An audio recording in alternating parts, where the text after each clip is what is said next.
back, everyone, to a very special episode of Momento with Isabella Milano. I am so incredibly privileged to be able to introduce today's guest, Sam Humphrey. He is someone you may recognize from The Greatest Showman, a movie that starred Hugh Jackman, Zendaya, and Zac Efron, to name a few. He played Charles Stratton, aka Tom Thumb, and was just absolutely spectacular. Sam is a public speaker, he is a producer and an actor advocating for positive change in the world. Sam, thank you for being here. No, thank you for having me. It's an honor and a privilege to be on your show. I want to start off by saying that I have to mention her because she made this possible. I met you through my interview with Pamela. She interviewed you on her show, Kind Time. She did. You both share a birthday. You're birthday twins. Yep. We are birthday buddies. And that's actually how I met Pam. She interviewed me last year for both of our birthdays. Well, actually, no, the year before last year. And then since then, we've shared our birthdays on the same day. And it's a kind of cool little inside running buddy joke kind of thing. I'm not actually call it a joke, but That's so cool. And you also share just this ability and love for helping other people. Tell me a little bit about that, like what that means to you. I know through meeting you and people like Pamela, just, you radiate positivity. And I think that's something so needed. Totally. Yeah, I mean, the reason I do everything that I do and, I share on my platform and like you said, I try to radiate positivity as much as possible.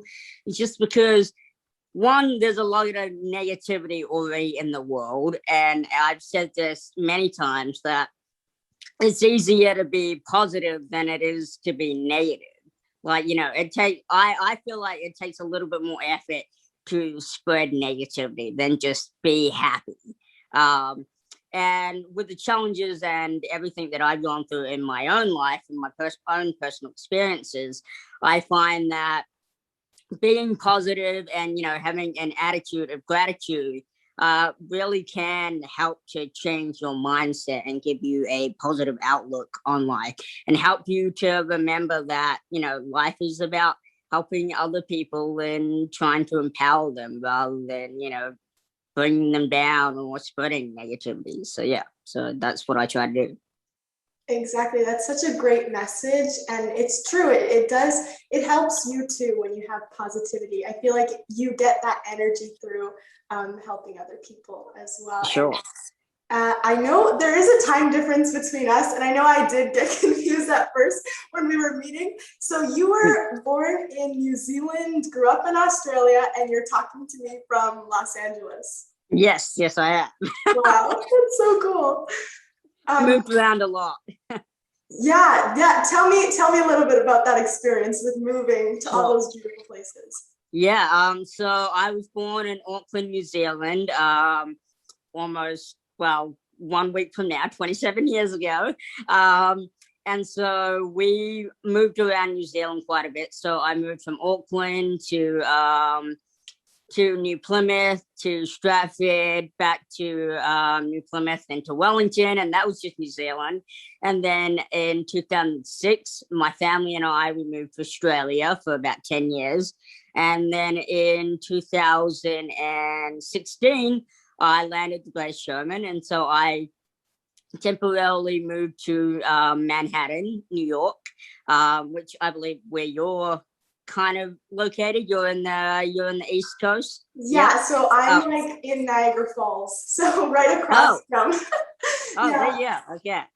So I temporarily was in New York for about 7 to 8 months, where we shot Greatest Showman, and then I went back home for a brief period, and then at the start of 2018, I decided to move to LA to pursue my career full time. That is so cool. And I just, the idea of traveling, especially at a time like now, it's so cool to just imagine how your career has taken off in this way. and that you've really traveled to all these places and grown up. It's really cool. It was definitely scary, moving from country to country, especially, the first few moves, like I was moving with my family, so that was okay. But when I landed Greatest Showman, especially for my parents, because my parents had never really let me travel internationally by myself before. And so obviously telling them that, I was going to be with the crew and, they had all the accommodation and all that set up. For my mum especially, she was very worried about letting me just travel alone without knowing, what the whole setup was. Because she had never let me even catch the bus on my own until I was like 16, which is crazy for most adults or most teenagers. But my parents were very worried about me growing up and, pursuing my own independence with all the challenges that I had growing up. But I got there.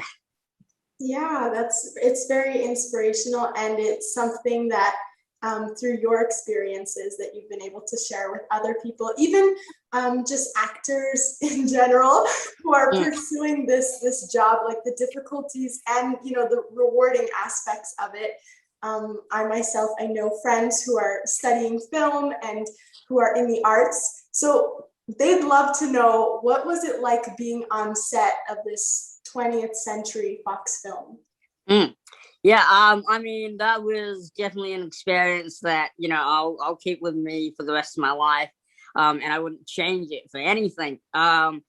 Just when I found out that I'd been cast, like in my book, I mentioned, like, there was so many thoughts racing through my mind. Like, my mind was just running at 1,000,000 miles an hour, like being told that I had landed the part of Tom Thumb. That was one thing, but then to find out that I was going to be acting alongside Hugh Jackman, who had been like, my role model and icon since I was 8 years old. And he's the reason I got into acting. So, without him, I wouldn't be an actor. And so it's kind of comes, full circle for him to be my icon and role model when I was 8 years old to get me into acting. And then, say some odd 10, 12 years later, I'm then on set with him and walking a red carpet alongside him. It's just absolutely mind-blowing. And, to work with some of the top industry people, in the industry was mind-boggling. I honestly did not feel like I was worth being on set with some of the greatest, talented people in the world. So it definitely took a little while for me to feel like I was in the right place and not feel like I was, a fake. So, yeah. Oh, I thought you were absolutely amazing and like just so incredible. And I understand how this can be like a surreal thing. Even interviewing you for me is surreal. But yeah, definitely.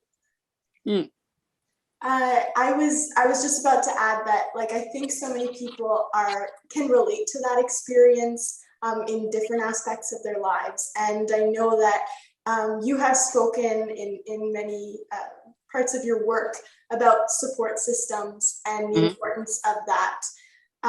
You've offered your time to various initiatives, so tell me about what that means when you're raising awareness, providing aid for people struggling with rare diseases, and who you've just really not just inspired but have acted by example. Yeah, so the reason I partner with all these different organizations and nonprofits again goes back to my own personal experience with how I was raised and the challenges I went through as a kid and a teenager and all that. Especially, for example, one of the organizations that I am partnered with and I am becoming a brand ambassador with is an organization called Gotcha for Life, which is a suicide prevention nonprofit. And so for me, growing up as a teenager, where I was told by my doctors that I may not make it past my 18th birthday, emotionally, I dealt with, I dealt with not feeling like I was worth, people's time, and I didn't feel like I was, going to do much in my life. And so unfortunately I did try, several times to commit suicide. And so, suicide prevention is very close to my heart. So that's why I work with those types of organizations. And then Global Genes, which is a rare disease advocacy nonprofit.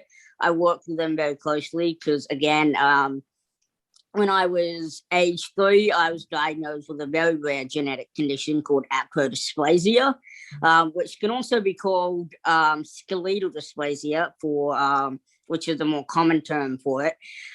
So I was diagnosed with that at age 3, and it was very, very rare. And there's no cure for it, and which is, a lot of rare conditions have no cure. And so we just have to live, each day that we can, being grateful for what we have and what we get to, work on and all of that, and just take one day at a time. And so I give my time back to these organizations to help support people that are going through and have gone through the same sort of circumstances as I am, because I'm still here, and I think it's important to leave that kind of a legacy behind, because especially with the platform that I have, I take that, I take it as a very serious responsibility to empower and encourage other people going through the same thing that I went through. So, yeah. Yeah, that is very admirable, and just your motivations behind these things are genuine, and you speak from your heart. And I think that's something that people can feel, and you definitely change the lives of many people, both on screen and off screen. Yeah. I believe in authenticity. I mean, if you're not being authentic, then honestly, for me, what's the point? So, just be real, especially, and that's, in Hollywood, that is quite rare as well, being authentic and being real and being vulnerable, because Hollywood, teaches that it's not exactly the best idea to be vulnerable. So, a lot of people don't really see that coming out of Hollywood. Right. Yeah. And that's why I love doing this. That's what this show is about, talking to people about real things we all face. And I just love that you're taking every opportunity to do that, and to speak with me about it.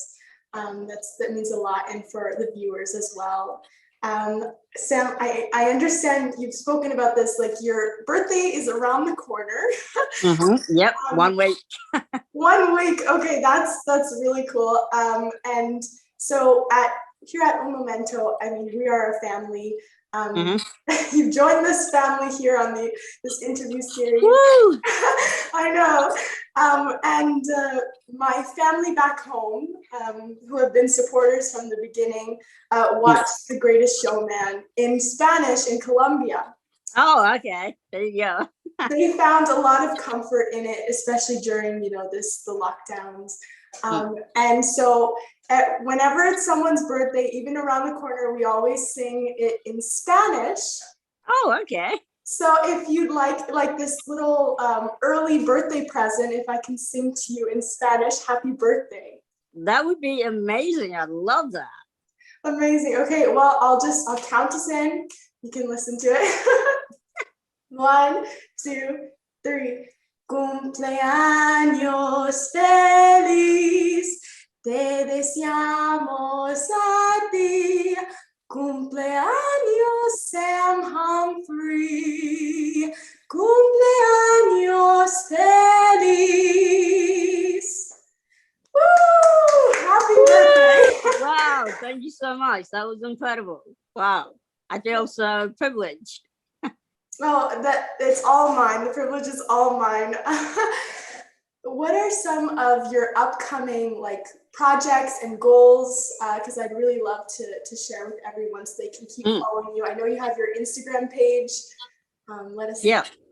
Yeah, so I mean, some of the things that we're currently working on, myself with my producing partner and my team, we're currently working on both animated and live action films. So we currently are shopping a live action film called A Good Devil, where I will be playing the devil. And we are also shopping around a animated feature film called Ranger Raccoon, where I will be voicing a genetically engineered raccoon. So those are two projects to hopefully look out for in the future, but I will definitely be updating everyone on my social media. So if you are subscribed to my social media, you'll hear about all that. Aside from that, I am actually working on a new clothing brand campaign, which is a self-empowerment lifestyle brand called The Little Guy. And that's not just for, myself, even though I am technically the little guy. It's a brand that I feel can relate to everyone, across the globe, because at one point or another, we all have felt like the little guy. We've all felt like we are the underdog, fighting against, whatever it is, whether or not we're fighting to make our dreams come true, whether we're fighting against, corporation, government, whatever it is. We all feel like the little guy. And so making that and having the message behind that is really important to me. And again, everything that I do, whether it's, producing, acting, creating this brand or my nonprofit advocacy stuff, it all comes from my personal experiences and the challenges that I overcame. Because one thing that's really important for me that I learned growing up is having no regrets. And that's why I do so much. And that's why I'm so driven to, accomplish such big ambitions. And a lot of people have told me, and, I always say, whatever, that's fine, that I have very big ambitions, that I will be 27, in a week. And a few of my ambitions is to win an Oscar and a Golden Globe before I'm 30, is to be a millionaire before I'm 30. And I have very big goals and very big ambitions. And that's just because I want to live life without regret. So the only way I see it is to, push yourself constantly every single day to try and be better than you were yesterday. So, that's why I do everything that I'm doing. Yeah. And to help people, of course. That's my big motivation, is to help people. Yeah. We'll be manifesting those things right now. We've heard it here on the show first, and when you do win those things, I'll be cheering you on for sure. So I was just about to say thank you again for joining me here, and your personality is like magnetic. Just meeting with you and talking to you, learning a lot from you. It's something that I will take into account for myself and my own personal goals, and continue helping people, because you really are just so amazing. Thank you. I send you all my best wishes with going into this new year of your life, and the world is so much richer with you in it. So thank you. Thank you. Well, as I always say to everyone, there's you can't try too hard, even if you fail. And actually, in one of my books that will be coming out in May, my power quote is that failure isn't the end, it's just the beginning. So never be afraid to fail, because as I've said many times, failure is a part of succeeding. You can't succeed if you don't first fail. And every time you fail, you just got to get back up. So. Incredible. From the wise words of Sam Humphrey. I always love that whenever we get an amazing quote to end off with from our guests. So that is really cool. This has been Un Momento with Isabella Milano and Sam Humphrey. I hope we can see each other one day by the falls here. We're on the Canadian side, but we'll definitely, if you're ever my best friend, when I was shooting Greatest Showman in New York, my best friend, he accompanied me for several months, and he actually went to Canada and saw Niagara Falls while I was busy working. So, Oh my goodness. Well, but next one day time we have to I make will. that happen. I will. Incredible. Well, bye for now, Sam. You too. And thank you so much for having me on your show. It has been an honor and a privilege. And again, I'm sure we will definitely catch up one day in person. Yes, for sure. Hi there, and thank you so very much for watching today's episode of Un Momento with Isabella Milano. I appreciate all of your support so very much, and I love you all so much. So remember to dream big and reach for the stars. Till next time. Happy birthday! Wow, thank you so much.